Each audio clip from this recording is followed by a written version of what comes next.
and today I got myself on the Nikon camera, Nikon DSL, the Nikon legend. We're going to talk about the Nikon D7000. Most of you do know this camera. This camera has been around for quite some time now. I think it's exactly 10 years. Yeah, it's an old camera. It shoots both photos and also videos as well. Getting straight to the specifications, this camera is 16 megapixel and it's an APS-C camera. What it simply means is that it's a crop sensor. It's not a micro four third or a full frame camera. So continuous shooting up to 6 frames per second, and it does full HD, which is 1920 divided by 1080 video. Yes, it's weather sealed. I know most people will be surprised. I mean, a camera of this age, which is 10 years old, being weather sealed. I think Nikon was doing pretty well at that time, because I doubt if Canon were even doing weather seals, or they even produce any weather seal camera at that point of time. That's just my personal opinion. It's an APS-C camera which can shoot 16 megapixel, and I've used this camera. I mean, I've had it for quite some time now. I've done a few tests with it in terms of both videos and also photos as well. I haven't used much Nikons in the past. I think the previous Nikon that I had was the D5000, or yeah, I think something like that. So this is actually one of the biggest Nikon that I've actually got my hands on. I know it's not the high-end DSLR from Nikon. This is a mid-range. I think it is a mid-range. So what it simply means is it's not the high range, it's not the lower end, it's in the middle. So yes, I took this camera for a test, like I mentioned. From the test that I did, I shot some minor stuff in my room and here and there. I was actually struggling to use this camera, and that happens to be my number one on the list when it comes to the cons, the disadvantage. So here's the thing with Nikon cameras. I mean, I've been using Canon for quite some time now, and I feel like I don't know if it is only because I've used Canon for quite some time now. So the experience that I have from using Canon, I'm not sure, but I think with the Canon menu system it's much easier compared to the Nikon. With the Nikon, I was really struggling to dial into the menu. It was really I was going through hell, trust me. And even till now, to the point of shooting this video, I still haven't been able to get a clear idea or knowledge about the menu system. That happens to be the disadvantage of this camera. When I was shooting the photos, I had to actually put it on auto and use even the pop-up flash on the camera, because I wasn't able to adjust the ISO, the shutter speed and all this. So I was just shooting. And it's a problem, because if you can't dial into the menu system when you get your hands on the camera, I think that is a big downside when it comes to, a DSLR in general. I haven't used much DSLRs in the past. Like I mentioned, most of the cameras that I've been using is Canon. So the menu system on this one is quite hectic. Maybe it's just because I'm used to my Canons, and I hardly use Nikons. Yeah, I think that should be it. And I'm not sure if this menu system is because the camera is an older version. I'm not sure if they are still using the same menu system in the current cameras. So if you are in the market looking for user-friendly camera, I really don't suggest this Nikon is going to be the perfect camera that you are looking for. On the other hand, I did not actually see any flat profile when I was using the camera. You know, with the Canons you do get the C log, and the Sonys you get the S logs. There are a couple of them. There's F logs and all that. You even get these ones that are called the Sinister on the cameras that do not support the log profiles. But here I did not see anything. I was just using the standard, the neutral and all that. And when you tend to use those profiles, you do get a lot of saturation, vibrancy and all that. The camera, the colors become so bright to the extent that it becomes very hard to do major editing in post. So I think that will have to be the second disadvantage of this camera. I'm not saying this is the perfect camera in the world, but I'm putting this list out there so that if you are somebody who wants to get your hands on this camera, you will know what to expect. So that leads me to the third thing, the third disadvantage about this camera. The D7000 does not have a flip up screen. So the screen that you are seeing here at the back is fixed. That's what it, I mean, for a 2010 camera, I don't even know if they were making flip up screen by then. But yeah, it's happened to be one of the advantage on my third list. So yeah, it doesn't have any flip up screen. Remember I said I had a couple of Nikons in the past. I think I used the D5000 or so, and the one that I had a flip up screen, and it was quite nice. It felt like I was actually using a Canon. So this one here not having a flip up screen, it becomes a problem when you take it for a shoot, especially when you are doing handheld shot without an external monitor.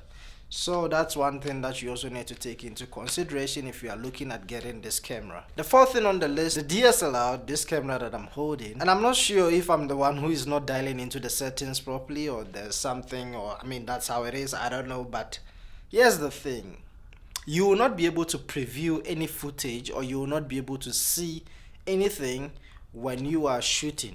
I mean, with the other cameras that I had, in video mode, yes, I can see it here. Even here, you can still see it here. But in photo mode, you will not be able to see any preview on the screen, which means when you want to shoot photo, you need to use the viewfinder, and it's a hassle because if you don't want to use, I mean, I'm not sure if this is 100% accuracy. I'm not sure, but if you are someone that you are not used to using viewfinder in shooting photos, it's going to be a bummer, because here, like myself, I normally use the screen. It depends on the situation. When there's bright sunlight, I don't normally use the viewfinder. I mean, I change. Sometimes I can use the viewfinder, sometimes I prefer using the screen if I really want to see, I mean, the accuracy of the subject that I'm shooting. But here, you do not get that. The only thing that you will be able to preview on the screen is when shooting videos. That is when you'll be able to see on this monitor here. So if you are someone that you want to shoot like that, then I think you should look elsewhere, because this is really going to disappoint. It will, yeah. I think it's enough of the disadvantages. All right, let me just cut down with the disadvantages, because I know the Nikon family, the Nikon fan, will come here bashing at me, screaming at me that, hey, this camera, you're talking a lot of trash about it. But that's not the case. It's just based on what I've seen, I mean, during my test and getting my hands on it. The main reason or the main purpose of the video is I actually went online and tried to search a couple of information about this particular Nikon, and I realized that it's only few people that got a video based on this camera in particular. It's only few. So I decided to put a review out there. I decided to grab this camera, test it, use it, have it for quite some time, and experience it myself. Why are there less videos? I'm probably sure a lot of people will be searching about this.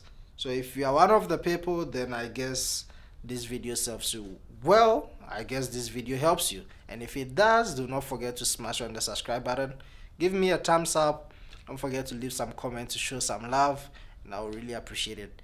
So heading on to the advantages of this camera. So the first thing that I'll list here is the SD card slot.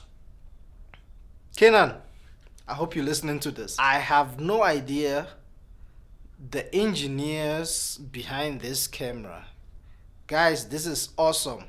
I mean, a camera which is 10 years old now, a camera that is so old, a 2010 camera with a dual SD card slot. Man, that's crazy, because trust me, Canon did not even thought about that way back. Not even Sony, not even Blackmagic, honestly. So this camera here, the D7000, got a 2 SD card slot. What it simply means is, if you look down here, yes, if you look inside here, you can see 2 SD card slot here. So you can be able to put 2 SD card slot in this camera, and you can shoot in both SD card, or you can record into both SD card. And I feel like this is a huge advantage, because here's the thing: if you have a camera that only supports one SD card slot and you are using it in professional shoot, sometimes I really get, I feel like, I don't know if it's a heart attack or something. Imagine going out on a one shoot, or imagine going out on a paid project. You have been paid to shoot that, and then your camera only supports one SD card slot. Fine, you shoot the whole thing. On your way, you are in a car, you're trying to preview, and then by mistake or anything happens, you format the card. Lord, I pray this does not happen to me ever. Amen. Man, trust me, you're really going to sweat. So this coming in with a 2 SD card slot, I feel like, Nikon really had a huge, I don't know how to call it, but they really did a good job right there by putting a double SD card slot. And I wish every DSLR that comes out from now will have this. Man, just put 2. We need that. So yeah, it really saves, it really helps, it really benefits, whereby you have 2 SD card slot, you record into both SDs, just in case one fails, you have a backup. Unlike having a single SD card, if one fails, it's game over. Yeah. Trust me, if it happens to you, it will end in tears with your clients. Okay, so the next thing is the camera also has HDMI input. So yeah, most cameras back then, or 2000, or most cameras at its age, most did not have HDMI. Yeah, nothing, nothing. Forget about the external monitor, you're not gonna put anything on there. So yeah, this got an HDMI slot, so you'll be able to put an external monitor on top.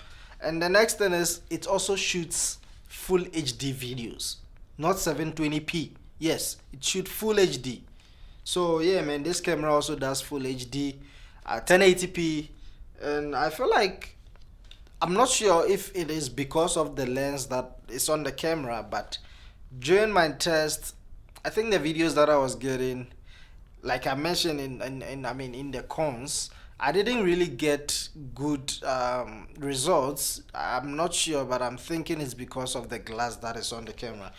This is a kit lens, so you can't expect much when you place this lens on this body. So yeah, man, it does full HD at 1080p. The battery life is quite awesome compared to most of the cameras that I've used currently.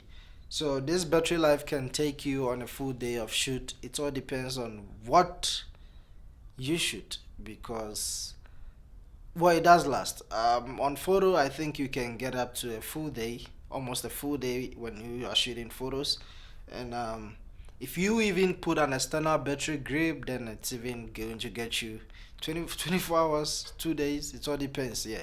But on a video test, I think it's going to be a little bit lesser, because remember, the video side, you be consuming more energy, but it can still hold. It all depends on your shooting style. Overall, so far so good. I've had this camera for quite some time now, and you guys can see the sample footages that I'm displaying here. This camera is old, so if you're in the market looking for this particular camera, you should also know, the disadvantages and the advantages of going for this camera. I'm not gonna sit here and say, this camera is a beast, it can compete with Sony A7S III, Blackmagic. Nope. No, I'm not saying that. But if you're in the market and you have lesser funds, it's not that cheap.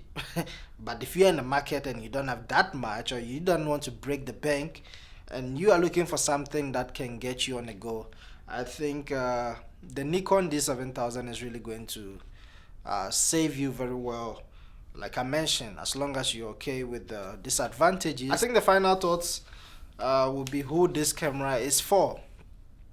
And this is actually a tough one, because like I said, I was really struggling to use this camera, because number one, the menu system was very tough. I really don't know. Let me just be straight. I don't even know how to use this camera.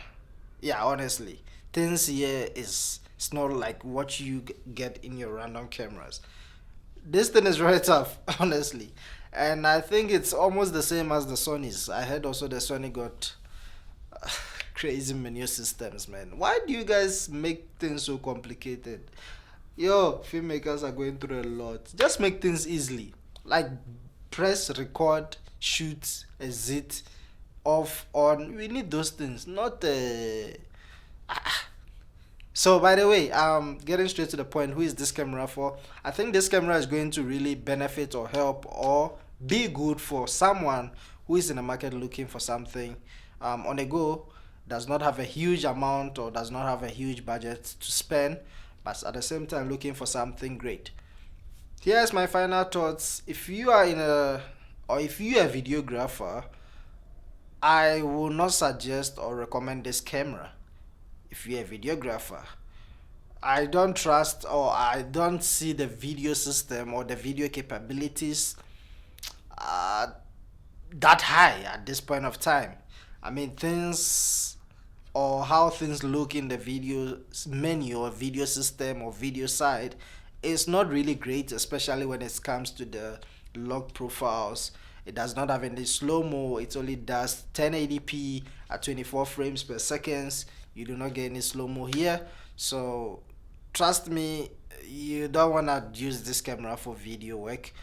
But if you're a photographer and you really want to up your game and you don't have much money, I think the Nikon D7000 is really going to help a lot, as long as you know how to operate it. But yeah, even if you don't know how to operate it, I guess you can use a week or two to learn. Should be easier. So yes guys, that's it for today. If you have any questions based on this camera, just list it down in the comment section. I'll try my possible best to get everything answered. Yeah, Nikon fans, I hope you do not crash me in the comment section, please. I'm still young. Young YouTuber.